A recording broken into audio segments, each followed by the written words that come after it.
कल्पना कीजिए आप अपनी गाड़ी लेकर पेट्रोल पंप पहुंचे और आपको पेट्रोल या डीजल देने से मना कर दिया जाए। वजह है आपकी गाड़ी का थर्ड पार्टी इंश्योरेंस नहीं होना। जी हां, ऐसा नियम भविष्य में लागू हो सकता है। सुप्रीम कोर्ट ने केंद्र सरकार को एक पायलट प्रोजेक्ट तैयार करने का निर्देश दिया है और इसके तहत अगर किसी वाहन का वैलिड थर्ड पार्टी इंश्योरेंस नहीं होगा तो पेट्रोल पंप पर उसे ईंधन नहीं दिया जाएगा। इसके साथ ही कोर्ट ने नई गाड़ियों के लिए अनिवार्य थर्ड पार्टी इंश्योरेंस की समय सीमा भी बढ़ा दी है। तो आखिर कोर्ट ने निर्देश क्यों दिया और इसका आम लोगों पर क्या असर होगा, आइए आसान भाषा में समझते हैं। नमस्कार, आप देख रहे हैं न्यूज़ 18 का डिजिटल प्लेटफॉर्म और मैं हूं आपके साथ जागृति खंतवाल। तो सबसे पहले जानते हैं कि कोर्ट ने आखिर क्या कहा है। देखिए, जस्टिस संजय करोल और जस्टिस प्रशांत कुमार मिश्रा की पीठ ने केंद्र सरकार को ऐसा पायलट प्रोजेक्ट तैयार करने के लिए कहा है जिसमें पेट्रोल पंपों को गाड़ियों के वैलिड थर्ड पार्टी इंश्योरेंस से जोड़ा जाएगा। अगर जांच में पता चलता है कि वाहन का बीमा वैध नहीं है तो उसे पेट्रोल या डीजल नहीं मिलेगा, यानी जब तक बीमा नहीं कराया जाएगा तब तक ईंधन भी नहीं मिलेगा। अब सवाल है कि इतना सख्त कदम आखिर क्यों? देखिए, कोर्ट के सामने पेश आंकड़ों के मुताबिक देश की सड़कों पर चलने वाली करीब 56% गाड़ियों का कोई बीमा ही नहीं है। स्टैंडिंग कमेटी ऑन फाइनेंस 2024-25 की रिपोर्ट के अनुसार अब ऐसी गाड़ियों से सड़क हादसे होते हैं तो पीड़ितों या उनके परिवारों को समय पर और उचित मुआवजा नहीं मिल पाता। अब समझते हैं कि पेट्रोल पंप पर बीमे की जांच कैसे होगी। देखिए, सुप्रीम कोर्ट के निर्देश के मुताबिक insurance regulatory and development authority यानी कि IRDA और सड़क परिवहन एवं राजमार्ग मंत्रालय मिलकर इस पायलट प्रोजेक्ट पर काम करेंगे। पेट्रोल पंपों और मुख्य सड़कों पर ऑटोमेटिक नंबर प्लेट रिकॉग्नाइजेशन यानी कि ANPR कैमरे लगाए जाएंगे।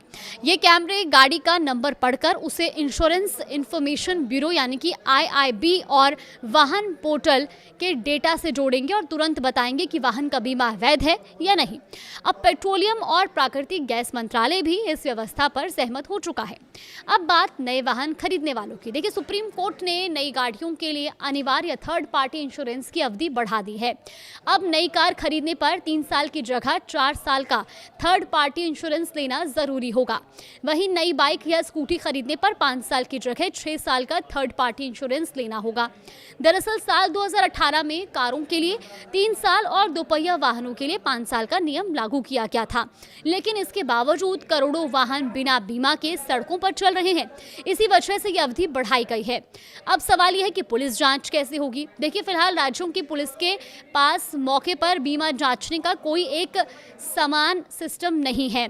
इसीलिए कोर्ट ने निर्देश दिया है कि पुलिस को हैंडहेल्ड डिवाइस या मोबाइल ऐप दिए जाएं जो वाहन पोर्टल और IIB डेटाबेस से जुड़े होंगे। इससे पुलिस मौके पर ही वाहन का रियल टाइम इंश्योरेंस स्टेटस देख सकेगी और जरूरत पड़ने पर ई-चालान भी जारी कर सकेगी। सुप्रीम कोर्ट ने टोल प्लाजा को लेकर भी अहम निर्देश दिए हैं।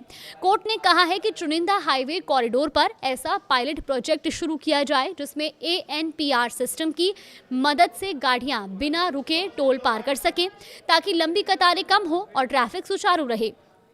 अब सबसे ज़रूरी सवाल, थर्ड पार्टी इंश्योरेंस आखिर होता क्या है? देखिए, अगर आपकी गाड़ी से किसी दूसरे व्यक्ति, उसकी गाड़ी या उसकी संपत्ति को नुकसान पहुंचता है तो थर्ड पार्टी इंश्योरेंस उस नुकसान की भरपाई करता है।